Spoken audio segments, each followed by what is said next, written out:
Hey, friend. Hey, friends. Welcome to another episode of Unfiltered-N-Unfinished. I'm Dee. I'm Mookie. And tonight we're going to talk about the justice system and how it's affected people that we know that have been arrested, that are currently incarcerated, how people are treated unfair. And we're just going to touch on a couple topics that have to do with that we can relate to, that we know of. Friend, you want to start off tonight? I would definitely say that the jail system, it's kind of fucked up. The livings, how they treat people. I think that it's fucked up, how they treat people when they get released. 100%. Yeah. I would say mainly like the living situations. Now, don't get it twisted. Not all jails and prisons are the same. No. I think they say prisons are better than going to like county jail. Yeah, 100%. I've heard that. And like, yeah, you get a little more freedom. It's a little nicer. I mean, I never been, but I do know people. I do know people. I was telling you before we started this that they had this thing out here. It was called Tent City, and girl, they used to send people, like, it was an outside jail. It gets like 115, 120 out here. It was just like an outside jail, like people sleeping and all that shit, just outside, like that shit. Now, don't get it twisted. I do feel like some people, like murderers, rapists, rapists, them people do deserve it. But if you in there for some weed or something, you shouldn't be sleeping outside in the 10 and 110 degree weather cleaning up. Like, I feel like they give certain people slaps on the wrist and certain people they don't. You understand what I'm saying? And I think that the system, like you were just saying, the way they're treated when they come out is built against them. You know what I'm saying?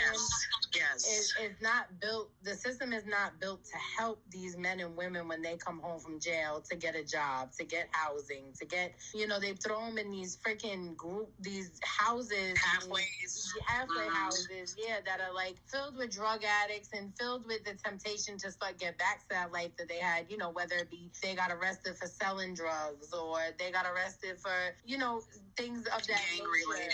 Yeah, it makes them step right back into that environment. How is that changing their life? You put them in jail to better them. No, that's not bettering them. Y'all not doing nothing to help these people. And let's just be fair. I do feel people that get a nice amount of time, they have to do for themselves also while they in there. Because let's be honest. In some prisons, there is things in there that you can take up as far as like getting an education and doing things. Like let's just say one of my siblings. Like he spent a nice amount of time in there and he did nothing with that time. He did nothing.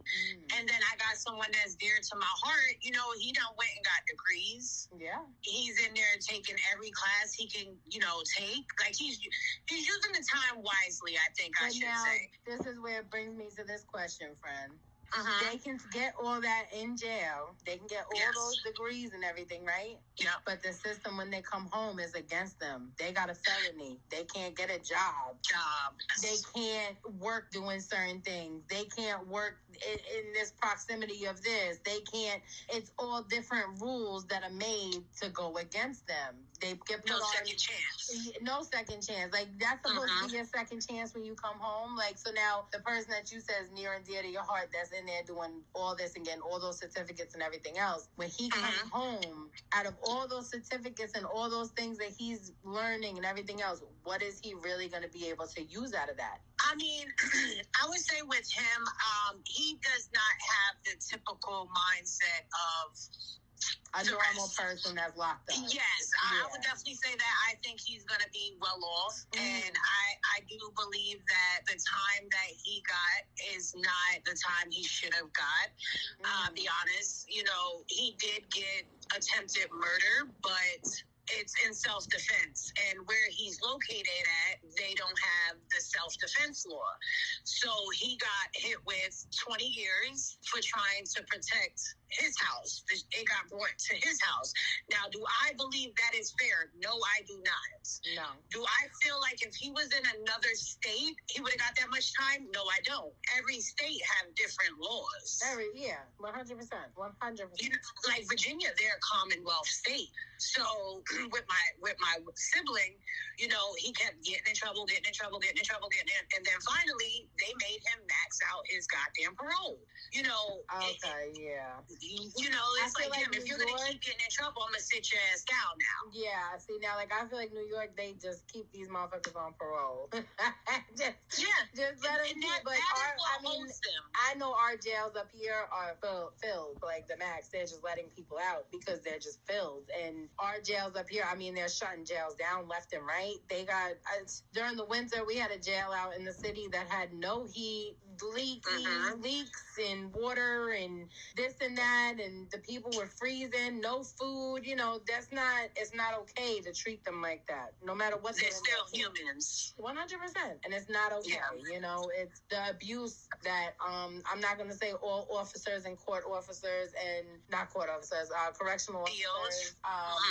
I'm not going to say they're all bad, but there is a lot of bad eggs out there, and a lot of these people think because they have a badge that it's okay to treat other people the way that they treat them and to not give other people respect, and it's not okay. You know, I've seen that a couple times, you know, that back when weed wasn't legal, and, you know, we've got pulled over, me and a person that I'm in the car with, and they're a black male. That brings us back to that racism shit too, you know, black male, and they're stripping him down naked to nothing, to his boxes, like, where's it at? Now, mind you, I got the weed in my pocket. They didn't even search me. You know what I'm saying? And it's like, what are y'all doing all that for? You know, like, it's just, they feel like they got more rights than somebody because they got that badge. And you don't. You're a human being, and you definitely not. You bleed just like everybody else. And, you know, I've met a couple officers in my lifetime that were amazing officers that I was like, wow, these people really take their job for what it is and really care about what they do. But then I've also met officers that is like just pieces of shit. And it's like, to me, to people I've been around, you know, and it's like, that's why I say, you know, it's like the world's against you after you go to jail. Yeah, and even like talking, like being in there, like the price of stuff that you have, like you got these people that's in there, and not a lot of people that's locked up have family or have friends or have anything. And girl, a pack of ramen noodles costs more in prison than it does in the grocery store. Yeah, and that's like, you know, it's crazy. Come on. It's crazy. Like, I gotta pay all this money to have a phone call with my loved one that's in jail. You know what I'm saying? And like, but yet, you know, they can have a whole cell phone for that price. You know, it's insane. It's just, the system is definitely it's definitely more against people, I feel like, than it is to help people, and that's the messed up thing. I feel like the court system sucks. Yes. I've been going through something with somebody for a while, and seeing the way that they will have evidence right in front of their face, and they'll look at, because that person has a prior, you know what I'm saying? They have a prior record, you know, they look at it like, nope, that person is wrong no matter what. They have a prior, nope, that's it, which is messed up, you know. And this is where, like I said, the system fails people, because they'll have evidence right there in front of them and they don't do nothing with it. It's just they look at their backstory. Yeah, 100%. That even takes me to like child protective services. You know what I'm saying? Like, if we're gonna talk about it, let's talk about the whole system as a whole. The whole system is fucked up. You got people that are out here beating their kids and not feeding them and doing all this crazy shit to their kids, and y'all just keep giving them kids back. And then when these kids come up dead or hurt, really hurt, or in the hospital or something, then it's a problem. No, pay attention. Look at what you're dealing with. But then you got these people that don't do that shit to their kids and get false reports made against them, and y'all all up their asses and everything else. No. And girl, I see that all the time on social media, like influencers. Yeah. Like, I be seeing it, like how they, like, CPS just knocking at their door because you got subscribers and people that is hating, and they just call them for no reason. Yeah. No reason. Just because they mad. And it's like, you're willing to jeopardize a kid. You don't know how to force the system is. Them motherfuckers don't. 9 out of 10, I'm not not going to say all foster parents, but 9 out of 10, they don't give a fuck. They just want the check that they get for these kids. Yeah, 100%. And people don't understand. I don't play with that whole CPS shit. I've never called CPS on somebody. I don't plan on ever calling CPS on somebody. I feel like karma's a motherfucker. If that is meant to be, it's meant. If it's gonna happen, it's gonna happen no matter what. I've had false reports made on me, and I've had CPS show up to my home more than 2 or 3 times, and every time obviously is found unfounded. And the things that the people were, oh my God, the things that people make up and say, and a person that never even met you, friend. Girl, that one. Listen, I've had a CPS case that somebody said that I was teaching my child black magic.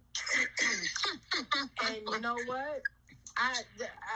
When they came, the people looked at me and I said, what? I said, do you see chicken heads and shit like that hanging around my house? You see voodoo dolls and shit? They said, no. I said, what in the hell? They said it's a report and it came as an emergency, so we have to look into it. Y'all looking into that, but y'all not looking into that lady dragging that kid through that parking lot over there by their hair. No, what the hell? It's just, the system is just, it's insane. It's sad.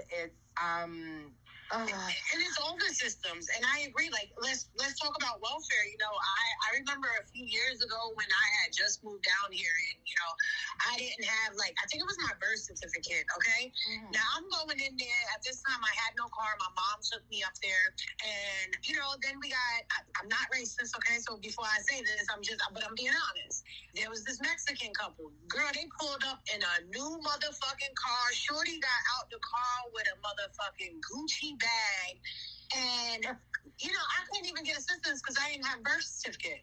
But yet, they can go in there with nothing. Yeah. And they're walking out with everything. Which, I'm not racist either. I'm not racist either, friend. It's not being, but that is true. That is the system. I don't blame them. No, it's not their fault. I mean, shit, if you can do it. I mean, shit, I would too if I could do it. But you know what?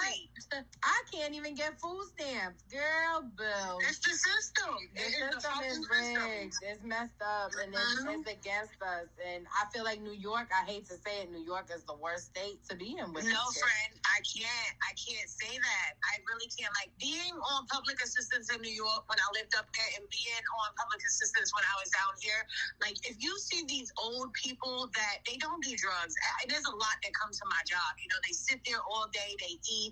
They don't have enough with their Social Security check to even afford the fucking rent, and they have no shelters here. They have no shelters here. In New York, you can go to the welfare building and they putting your ass in a shelter. They're going to give you food stamps and they're going to give you cash. Down here, the system is totally different. Bitch, God forbid I ever lost my house today. I would just be homeless and I will lose my kids because CPS ain't there to help me or the welfare building. If I was to ever lose my house in New York, I can go to the welfare building and they're going to put me in a shelter. They're going to make sure I'm not. Yeah, it's definitely, see, okay, so I can actually, like, kind of touch on that, too, because when I came down there, it's very different. Like you said, they don't have shelters. Like, you can't, up here, we have emergency services. You know what I'm saying? You can call emergency services. There's a number you call, and they'll put you up in a hotel or bring you to a shelter for that night until they can figure out permanent housing for you. Down there, they don't have that. Your homeless population in Arizona is insane. It's very high, and then you have these people that are all outside in the heat, homeless. Seniors, friend, like it's like older people, and a lot of them are actually that's $700. Yeah. $700. That's what they get, and the average price for like a 2-bedroom is like $1,400, $1,500. And I ask myself all the time, like, what the fuck is in Arizona that rent is so fucking high? Like, you have no water. The food is not that great. It's all tacos and stuff like that. You know, I love a good taco, but then it goes back to New York. New York's system is meant to hold you in that motherfucker. Yes, 100%. It's meant to hold you in there because, you know me, when I came up there a few years ago, I was in a bad situation and I left to come back to Arizona because it's like, it was me and my kid's dad. It's like, you find a job, they want you to pay that shit back. You cannot afford to save money to get out of that shelter because you have to pay the shelter. faster now. So, or you get put on a work site and you work 40 hours a week and you don't see a paycheck. That is New York way of keeping you in that system. Yeah. And the system is fucked up. It's crazy. It's crazy. It's sad. And you know what? This is part 95% of the reason why I'm running from this motherfucker. I don't want to be up here dealing with the bullshit no more. The taxes, crazy in New York. The taxes are crazy. The amount that they're paying people at these jobs does not equal what you need to be able to survive up here. So you gotta be working and have some type of side hustle, legal, illegal. I'm not putting it out there. You know, you gotta be doing something up here to make extra money. And that's what I was telling my mom, because she wants to move back. And I was like, I just can't, because what I make now is not even minimum wage in New York. And the rent up there is 2-3 times more than what it is here. And don't get it twisted, it's expensive here. But you can afford to live in some ways. Like, you might struggle, but everybody's going to struggle no matter where you at. No, New York is crazy. The price of living does not match the pay. Not at all. Not at all. I got 2 incomes, and we still struggle. You know, it's a lot. It's a lot, and that's right there. The system sucks. It should be. You know, they don't want. It's like they don't want to see people succeed. It's the upper class going to stay the upper class, and us down here, we just going to stay down here, and that's how they want it.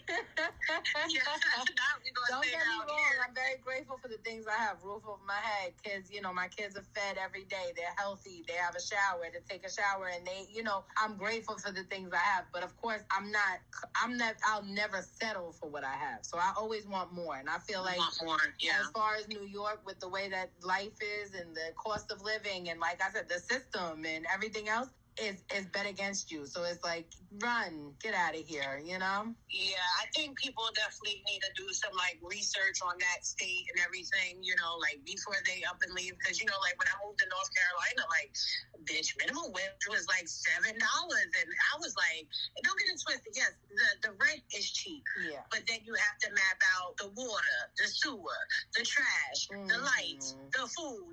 Or for $7.25 an hour, it's fucking it's nuts. It's crazy. The system is just bet against us, no matter where it is, financially, court, in the justice system, the court system, in the prison system. It's everywhere, and it's messed up, and we need a change. So I hope, you know, that day comes soon, and I hope our kids can grow up in a better world soon, you know? Yeah, our kids is the change, and not meaning like me and your kids, but like the new generation of kids right now. Like, I'm hoping that they are the change of the world, because I'm not counting our kids out, but I'm meaning like I'm not just talking about them. Girl, our kids. No, I'm not even. I'm laughing at this generation. This generation is different. They different. Ooh, we definitely gonna have a talk about generations and the different generations. Maybe on our next podcast. Yeah, like the different music and, you know, social media and types of phones. And So definitely stay tuned, everybody. And we will definitely be uploading a bunch of episodes. And everybody stay tuned. We appreciate all the love. I didn't have a bye.